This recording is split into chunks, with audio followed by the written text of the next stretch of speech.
Hello, beautiful people. I'm Adana, and today we're going to make some delicious chin-chin.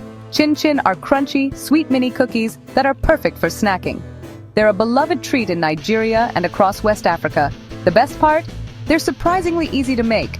Let's meet our star ingredients. Each one brings something special to our chin-chin. Before we start, let's gather our utensils. We'll need a large mixing bowl for our ingredients, a rolling pin to flatten our dough nice and evenly, a sharp knife to cut our chin-chin into cute little shapes, and of course, a deep frying pan to give our chin-chin that perfect golden crunch.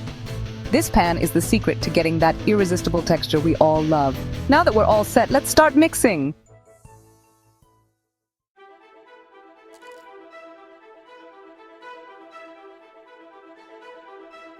Now let's talk ingredients. First up, we need 2 cups of all-purpose flour. This is the base of our dough. Next, 1/2 cup of sugar to give our chin-chin that irresistible sweetness. A little secret ingredient, 1/4 teaspoon of nutmeg. This adds a warm, aromatic flavor. For richness, we'll use 1/4 cup of butter. Make sure it's at room temperature. 1 egg will help bind our dough together. And finally, 1/4 cup of milk to bring everything into a smooth dough.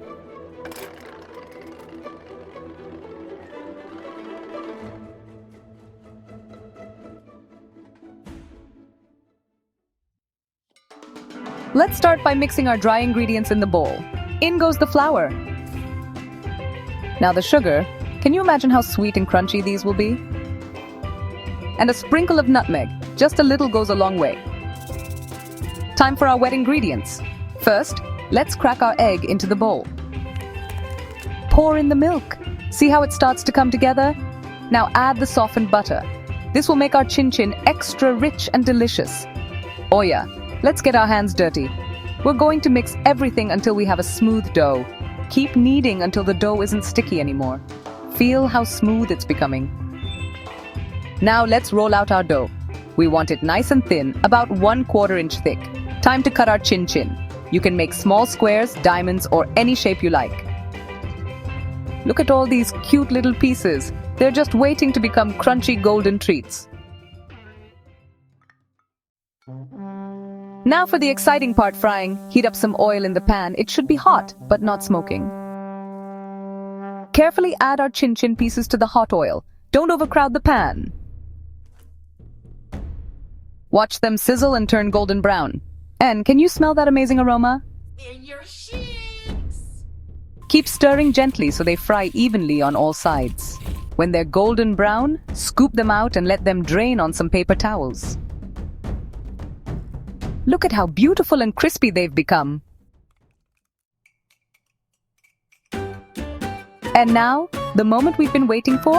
Let's taste our chin-chin. Perfectly crunchy and sweet. This takes me right back to my childhood in Nigeria. The texture is just right. Chin-chin is great on its own, but you can also enjoy it with a cup of tea or coffee. In Nigeria, we often serve chin-chin at parties or give it as gifts during holidays.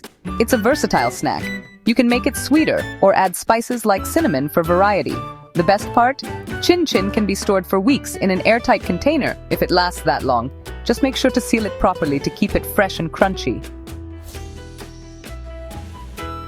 I hope you enjoy making and eating chin-chin as much as I do.